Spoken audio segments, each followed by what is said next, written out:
And welcome back to WCCF Tech TV, everybody. And today we're going to be taking a look at the Sapphire Nitro R9 Fury GPU. Now this is their fresh, completely custom version of the Radeon Fury card.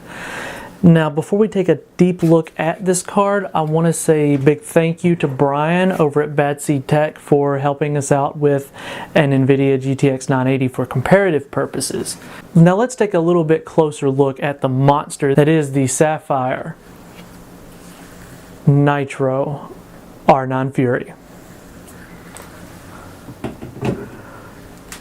Now getting in a little closer, we take a look at the Nitro Fury card, which is based around the Fiji Pro core.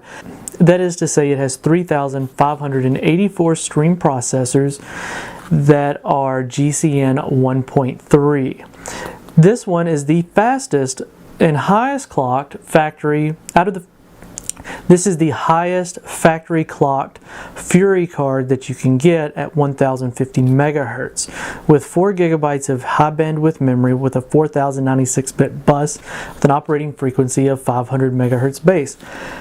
Now, I/O's been upgraded on this one to include a dual link DVI adapter, 1 HDMI, and 3 display ports. It measures in at just over 12 inches long and almost 5 inches wide. Now, one thing to keep note of is while it may look like a dual slot cooler, it actually trickles down into the third slot, so it's really a 2.5 slot cooler, so you're not going to be able to sandwich several of these into a rig.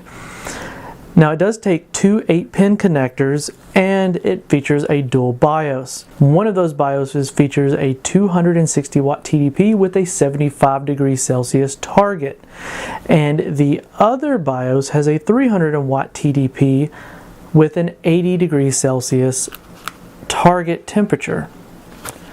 Now let's jump in and take a look at the benchmarks and see how well the Fury compares to its comparably priced GTX 980, and then we'll catch you guys back at the conclusion.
So here we are in the conclusion, guys, and we can see that the Sapphire Nitro Fury card is extremely capable, and Honestly, stock clocked, it's as fast in most every instance as the heavily overclocked GTX 980.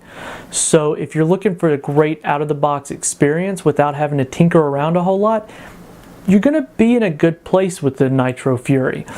The only place that it seems to lose out, and it's kind of unfortunate, is in the power draw. It pulls a bit over 40 watts more stock clocked than the overclocked GTX 980, so you'll want to keep that in mind. But even then, we're looking at what, as stock, under 400 watts for your total system draw, so that's really nothing to complain about. Noise and temperatures were excellent. The thing it made really no change. Once it went under load, it held the same sound signature, so it was really quiet. And something really fun, once you go into those 4K ranges, I know a lot of the games seem kind of questionable, but I played Battlefront, I put it on high preset and overclocked it, and I was getting just over 60 frames per second consistently. So it was a really good, enjoyable experience. But 1440p, this thing knocks it out the park and gets a solid recommendation. And if there's anything else you want to know about it, feel free to read over our much more in-depth review, as well as feel free to ask questions down in the comments. And thank you, and we'll catch you in the next video.